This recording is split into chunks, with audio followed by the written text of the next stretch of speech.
recruiting. It's all recruiting. We've heard you. You want us to talk recruiting? That's what we're going to talk about. Recruiting. Do you like recruiting? I hope you do, because that's what we're going to talk recruiting on today's Locked On Bama. Locked On Bama, your daily podcast on the Alabama Crimson Tide. Part of the Locked On Podcast Network, your team every day.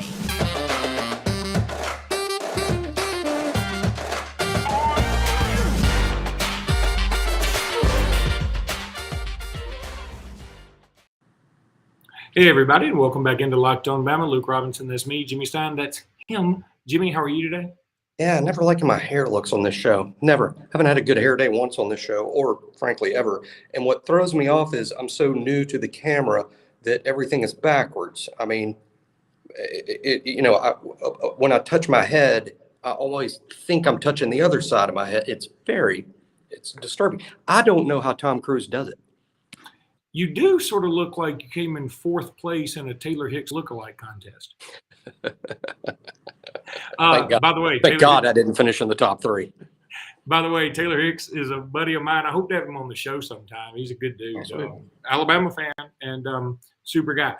Jimmy, let's talk recruiting, because that's what everybody wants to talk about is recruiting. First of all, your boy, Joseph Hastings at On 3 is watching our main quarterback commit, only quarterback commit, in Eli Holstein. How's it going? It's going really well. As a matter of fact, Joseph has been knocked out by Eli. I've spoken with him and of course he's been posting about what he's been seeing. So you guys see some killer video if you subscribe to Bama on 3, which is a good idea. It's the deal of a lifetime.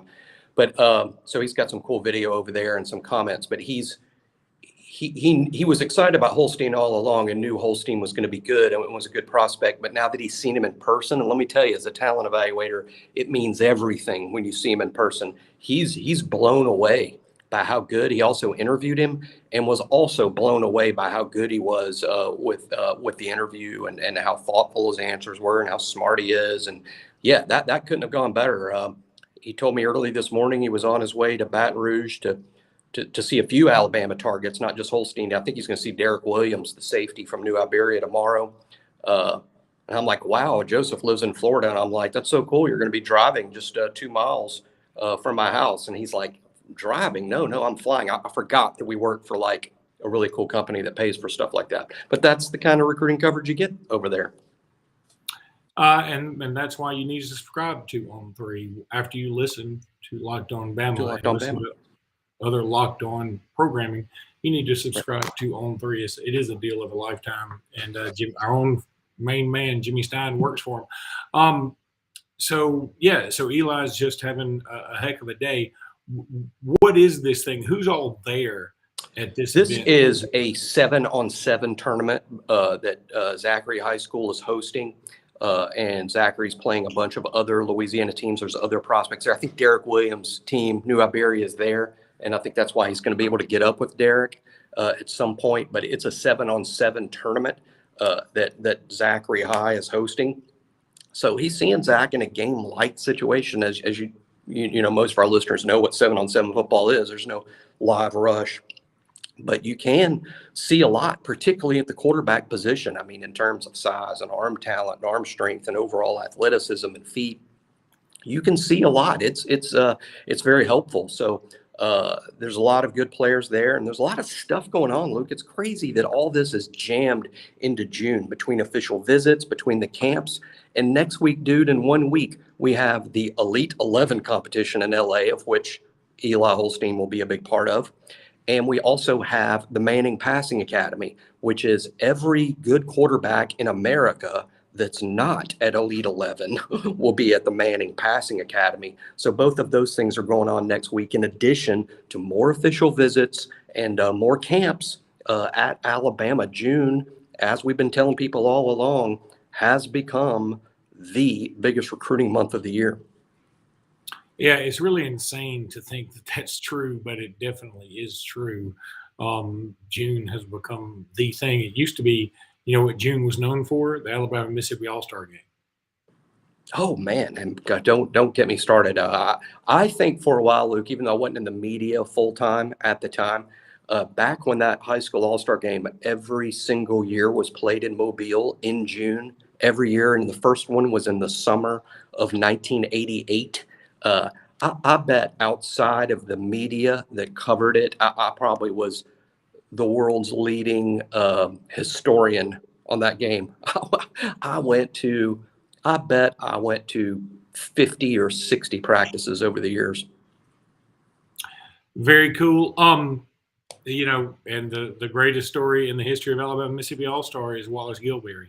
Could be. I would certainly put it up there myself. I have others, but I certainly put it up there. I remember the Julio year was good too, being out of practice.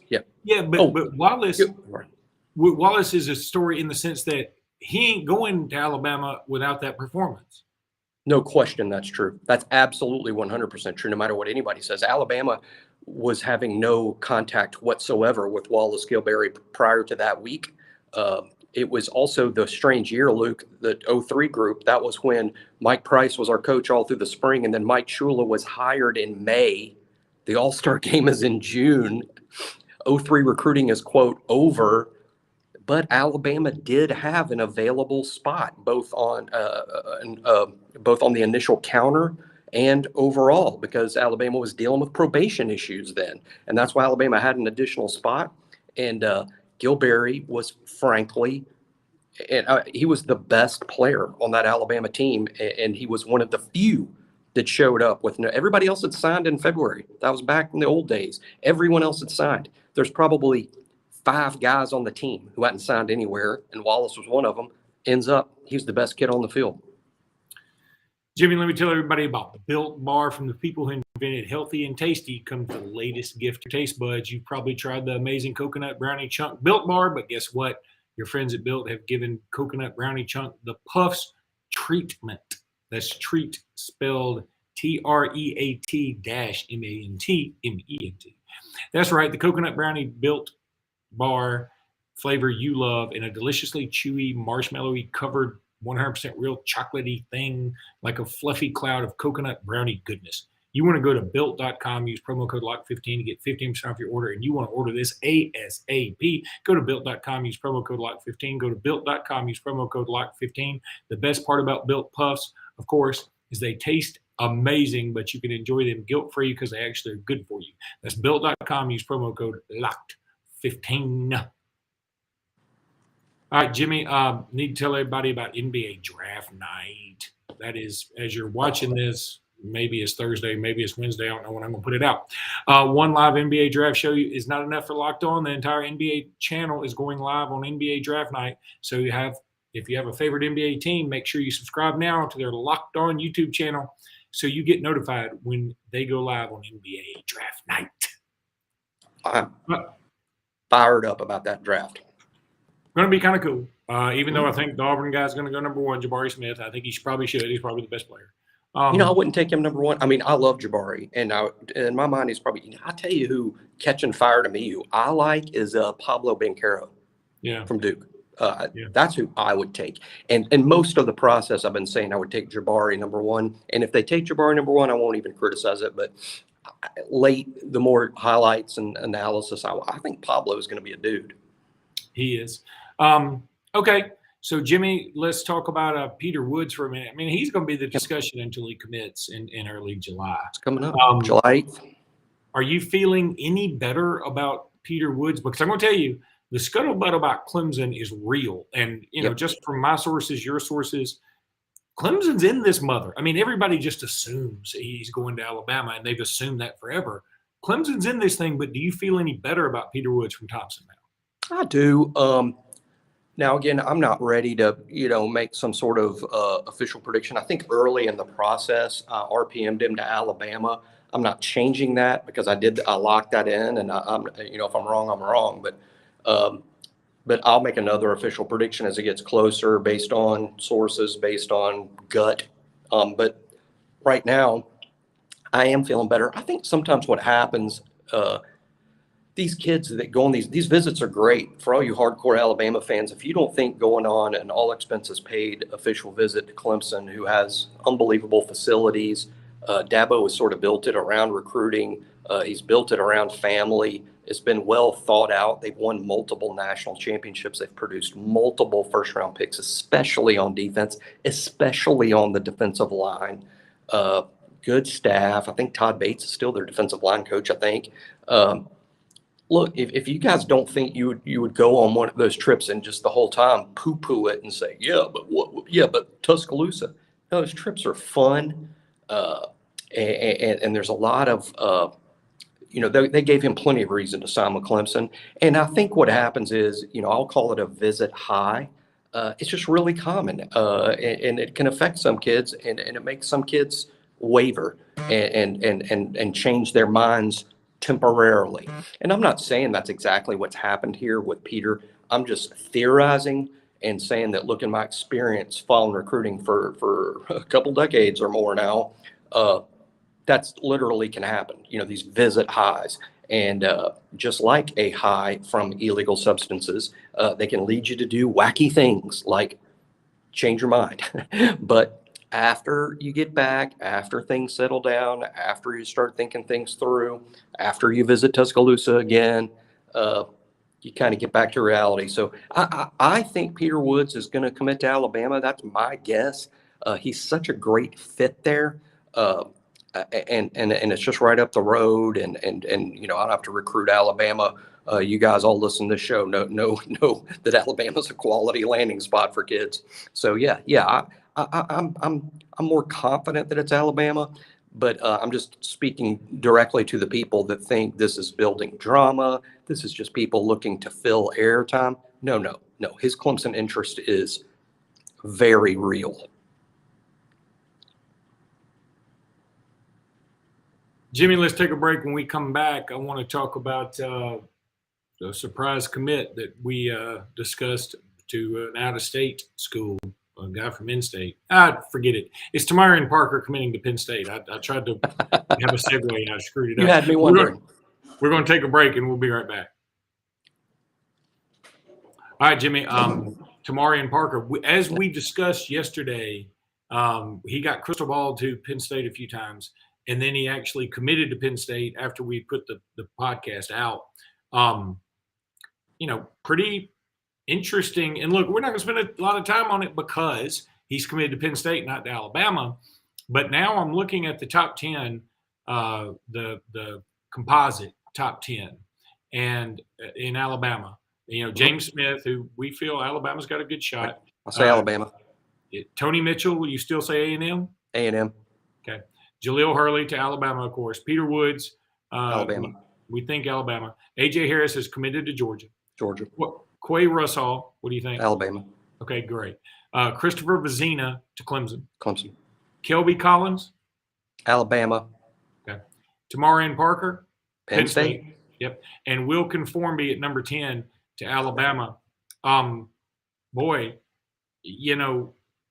There's some teams. I mean, Penn State, Clemson, and Georgia, and probably A&M have dipped in and taken 4 of the top 6. Mitchell's the loss. The top 10 from Alabama. Mitchell's the loss of the 10. You can't say Vizina's a loss in the sense Alabama didn't really recruit him and they got Holstein. And A.J. Harris was never going to Alabama. For whatever reason, I don't know the reason. He was never going to Alabama. Tamarian Parker, assuming Alabama gets Woods and Smith and Collins, then Parker isn't really too much of a loss. But Mitchell is a blow. That's a blow. But Alabama can make it up on the back end by getting an out-of-state big-time dude. And let me tell you, one they're in good shape for is Derek Williams, a safety from New Iberia. I don't think we make a big enough deal about him, but I would say Caleb Downs from Georgia is the best safety in the country. But if Caleb Downs is the best safety, I'm telling you, if you watch film of Caleb Downs and then watch film of Derek Williams, the difference between them is just very little. Derek Williams is a really, really good prospect, and he's from the heart of LSU country. And I think Alabama landing Derek Williams sort of makes up for the loss of Tony Mitchell, assuming that happens. A couple other things, just nationwide recruiting. Ohio State picked up another wide receiver commitment today. They also got Brandon Ennis. They've got like 3 of the top 5 wide receivers in the country committed now. That's pretty incredible and very, very impressive. And I guess when Ryan Day said, "Hey, I need $13 million a year to make this work," he came up with it. I think it's as simple at wide receiver. I think it was just 1 year ago, Alabama has 2 receivers go very high in the draft. Devontae and Waddle, went super high. And then Alabama, signs 5 of the top 100, 5 top 100 receivers, which is nuts. And then fast forward 1 year, Ohio State has 2 receivers go in the top 11, and now they're recruiting like gangbusters. Alabama was going to have a very difficult time repeating its success at wide receiver recruiting one cycle after signing 5 top 100 players plus 2 out of the portal. It was just not going to be a good year. Conversely, Ohio State, they just had the most high-profile wide receiver group going in the previous draft. So I'm not surprised Ohio State's recruiting well at that spot, and I'm not surprised it's not an area of priority for Alabama. All right, buddy, that's going to do it for today's episode. Thanks, everybody, for listening. Please subscribe if you hadn't subscribed already. We appreciate you guys so much. Thanks for making us your first listen. Jimmy and I love doing this. We want to keep doing it, but we need you to subscribe and, support us, and because we need you. Thank you so much, and roll tide, everybody. Roll Tide.